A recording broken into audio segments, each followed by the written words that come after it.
wabarakatuh. Perkenalkan, nama saya Sita Livia dari kelas MD 4409 dengan NIM 140 120 4181. Di sini saya bakal menjelaskan tentang analisis rasio keuangan dari PT Archie Indonesia. Pertama-tama, aku bakal ngejelasin dulu apa itu rasio. Jadi, rasio dalam ilmu akuntansi berkaitan dengan keuangan, yaitu membandingkan angka pada laporan keuangan untuk menilai keadaan keuangan suatu perusahaan. Rasio dapat diketahui melalui laporan neraca dan laporan laba rugi. Untuk mengetahui rasio keuangan suatu perusahaan, teknik yang bisa kita gunakan dikenal sebagai metode analisis rasio keuangan.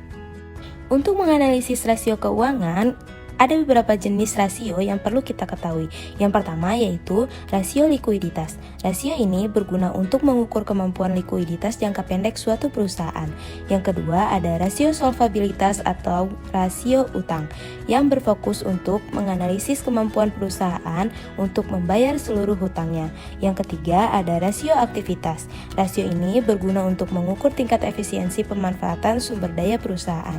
Dan yang terakhir ada rasio profitabilitas yang berguna untuk melihat efektivitas perusahaan dalam mengelola keuangan dengan menganalisis kemampuan lama atau profitabilitas. Setelah mengetahui jenis-jenis rasio, maka kita perlu menentukan perusahaan apa yang akan kita analisis rasio keuangannya. Di sini aku bakal memilih PT Archie Indonesia untuk dianalisis. PT Archie Indonesia merupakan suatu perusahaan yang bergerak di bidang pertambangan mineral, yaitu emas dan perak, yang didirikan pada tanggal 14 September 2010 dan dikendalikan oleh Peter Sonda. PT ini memiliki lokasi tambang yang bernama Tambang Emas Tokatindung yang terletak di Sulawesi Utara. Nah, ini ada laporan neraca dan laporan posisi keuangan dari PT Archie Indonesia yang disajikan per periode 30 Juni 2021. Di dalam neraca terdapat aset, liabilitas, dan ekuitas. Selanjutnya ada laporan laba rugi. Laporan ini juga disajikan per periode 30 Juni 2021. Di dalam laporan laba rugi ini terdapat pendapatan, keuntungan, laba sebelum pajak, laba sebelum bunga dan pajak, beban, kerugian, harga pokok penjualan, serta biaya operasional. Setelah semuanya lengkap, marilah kita mulai menganalisis rasio keuangan PT Archie Indonesia. Yang pertama yaitu analisis rasio likuiditas. Ada beberapa jenis rasio likuiditas. Yang pertama yaitu current ratio. Current ratio berguna untuk mengukur kemampuan perusahaan untuk membayar utang lancar dengan aset lancar yang dimilikinya. Rumus dari current ratio adalah current asset atau jumlah aset lancar dibagi current liabilities atau jumlah liabilitas jangka pendek. Kedua komponen ini bisa kita lihat dalam laporan neraca PT Archie Indonesia. Di sini aku udah ngasih tanda, jadi yang dilingkarin warna pink itu adalah jumlah aset lancar dan jumlah liabilitas jangka pendek. Nanti tinggal 138.404.895 dibagi 178.056.297 dan hasilnya adalah 0,77730975. Jika angka ini akan semakin besar, maka artinya perusahaan mampu untuk membayar utang lancar dengan aset lancarnya dengan baik. Dan sebaliknya, jika angkanya akan semakin kecil, maka perusahaan itu tidak mampu membayar utang lancar dengan aset lancar yang dimilikinya. Yang kedua yaitu exit test ratio. Exit test ratio ini berguna untuk mengukur kemampuan perusahaan untuk membayar hutang dengan aset yang paling lancar yang dimiliki perusahaan. Rumus dari exit test ratio adalah current asset atau jumlah aset lancar dikurangin inventories atau persediaan dibagi current liabilities atau jumlah liabilitas jangka pendek, di mana current asetnya yaitu sebesar 138.404.895 dikurangi persediaan sebanyak 35.501.17 dibagi jumlah liabilitas jangka pendeknya sebesar 178.056.297 dan hasilnya adalah 0,57792889. Sama seperti current ratio, jika angka ini semakin besar, maka perusahaan itu dianggap mampu membayar utang yang dimiliki dengan aset yang paling lancar dengan baik. Dan sebaliknya, jika angkanya semakin kecil, maka perusahaan belum mampu untuk membayar utang dengan aset yang paling lancar yang perusahaan miliki. Yang ketiga ada average collection period atau yang biasa disebut dengan ACP, berguna untuk mengukur rata-rata periode yang diperlukan perusahaan untuk mengumpulkan piutang. Rumus dari ACP ini adalah account receivable atau piutang dibagi dengan sales dibagi lagi dengan 171. Kenapa 171? Karena laporan yang disajikan oleh PT Archie Indonesia itu per periode 30 Juni 2021. Oleh karena itu, dari tanggal 1 Januari hingga 30 Juni 2021 terdapat 171 hari. Nah, di sini account receivable-nya itu ada dua, yaitu piutang usaha sebesar 37.223 ditambah dengan piutang lain-lain sebesar 9.995.310 dibagi dengan sales sebesar 142.357.238 dibagi dengan 171. Hasilnya yaitu 10.032.533 dibagi 832.498,468. Hasilnya yaitu 12,05. Nah, account receivable itu bisa kita lihat di laporan neraca, sedangkan sales itu bisa kita lihat di laporan laba rugi. Nah, semakin besar nilai dari rasio ini, maka semakin baik bagi perusahaan. Artinya, rata-rata periode yang diperlukan oleh perusahaan itu besar untuk mengumpulkan piutangnya. Yang keempat ada account receivable turnover atau ARTO, berguna untuk mengukur kemampuan perusahaan untuk menagih hutang. Rumus dari ARTO adalah sales dibagi account receivable.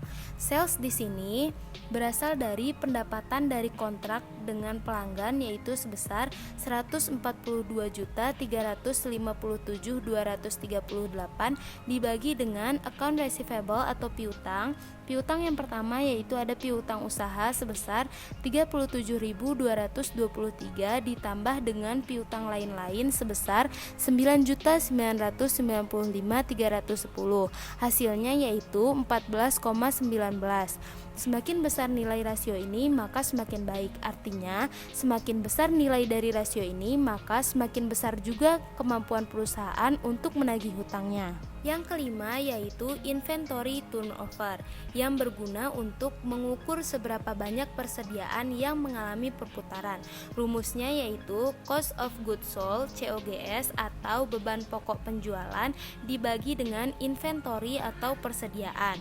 COGS ini bisa kita lihat di laporan laba rugi, yaitu sebesar 81.756.384 dibagi dengan persediaan yaitu sebanyak 35.501.017 yang didapati dari laporan neraca. Hasilnya yaitu 2,31. Semakin besar nilai rasio ini, maka akan semakin baik. Artinya semakin banyak persediaan yang mengalami perputaran. Pada perusahaan Archie Indonesia ini, persediaan yang mengalami perputarannya yaitu hanya sebesar 2,31. Setelah selesai menganalisis rasio likuiditas, selanjutnya kita beralih ke rasio solvabilitas. Jenis rasio solvabilitas ada dua. Yang pertama yaitu debt ratio, yang berguna untuk mengukur seberapa besar aset perusahaan yang dibiayai oleh hutang. Rumusnya yaitu total debt dibagi total aset. Total debt yaitu jumlah dari total utang baik jangka pendek maupun jangka panjang. Utang jangka pendeknya yang pertama ada utang bank jangka pendek sebesar 19.440.433, utang usaha 26.366.515, pihak berelasi 10.570.966, utang lain-lain 3.316.427, utang pajak 13.399.851, utang bank 68.104.740, utang pembiayaan konsumen 114.941, utang jangka panjangnya ada utang bank 292.842.129, utang pembiayaan konsumen 219.167. Totalnya seluruhnya ada 434.575.169 dibagi dengan total aset sebesar 713.698.147. Kemudian kalau dibagi hasilnya 0,61. Semakin kecil nilai rasio ini maka akan semakin baik bagi perusahaan. Artinya akan semakin kecil pula aset perusahaan yang dibiayai oleh hutang. Pada perusahaan Archie Indonesia ada sebanyak 0,61 aset perusahaan yang dibiayai oleh hutang. Yang kedua yaitu Times Interest Earned atau TIE yang berguna untuk mengukur kemampuan perusahaan untuk membayar beban bunganya. Rumusnya yaitu operating income atau EBIT atau yang biasa kita kenal dengan laba usaha dibagi dengan interest expense atau beban bunga atas utang bank. Di sini laba usahanya yaitu sebesar 62.231.154 dibagi dengan beban bunga atas utang bank sebesar 9.710.962. Hasilnya yaitu 6,41. Semakin besar angkanya maka semakin besar pula kemampuan perusahaan untuk membayar beban bunganya. Di sini pada perusahaan Archie Indonesia mereka mampu membayar beban bunganya yaitu sebesar 6,41. Selanjutnya ada rasio aktivitas. Ada dua jenis rasio aktivitas. Yang pertama yaitu total asset turnover atau TATO. TATO berguna untuk mengukur seberapa efisien perusahaan dalam menggunakan asetnya untuk menghasilkan penjualan. Rumusnya yaitu sales dibagi total aset.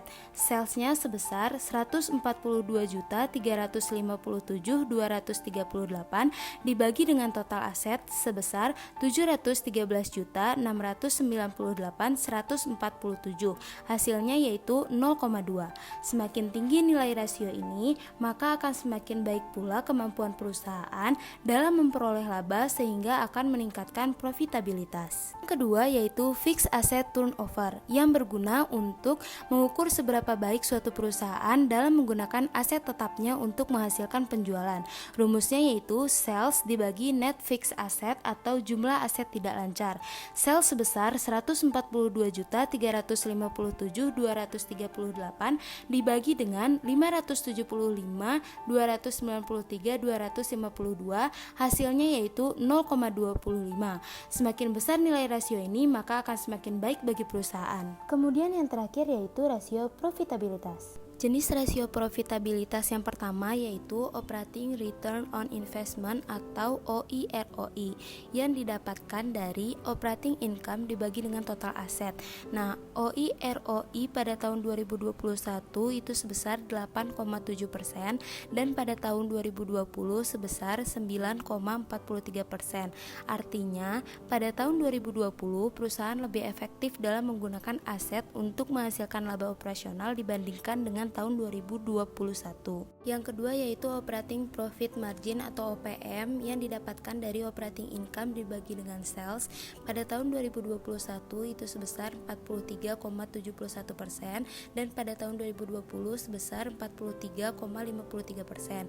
Artinya pada tahun 2021 Laba yang diperoleh setelah perusahaan membayar semua beban produksinya itu lebih besar dibandingkan pada tahun 2020. Yang ketiga yaitu net profit margin atau NPM yang didapatkan dari net income dibagi dengan sales. Pada tahun 2021 itu sebesar 23% dan pada tahun 2020 sebesar 20,16%. Artinya pada tahun 2021 neto laba per penjualan lebih besar dibandingkan tahun 2020. Yang keempat yaitu return on equity atau ROE yang didapatkan dari net income dibagi dengan total common equity.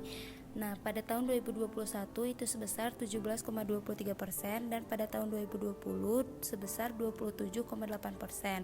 Artinya, return yang dapat diterima oleh pemegang saham pada tahun 2020 lebih besar daripada tahun 2021. Kelima yaitu gross profit margin atau GPM yang diperoleh dari gross profit dibagi dengan revenue. Pada tahun 2021 itu sebesar 36,4% dan tahun 2020 sebesar 34,3%. Artinya pada tahun 2021 perusahaan lebih efisien dalam mengelola operasinya dibandingkan tahun 2020. Yang terakhir yaitu return on asset atau ROA yang didapatkan dari net income dibagi dengan total aset pada tahun 2021 sebesar 4,6% dan tahun 2020 sebesar 4,36%. Artinya pada tahun 2021 perusahaan lebih efisien dalam menggunakan asetnya untuk menghasilkan laba bersih daripada tahun 2020. Terima kasih atas perhatiannya. Mohon maaf bila ada kesalahan. Wassalamualaikum warahmatullahi wabarakatuh.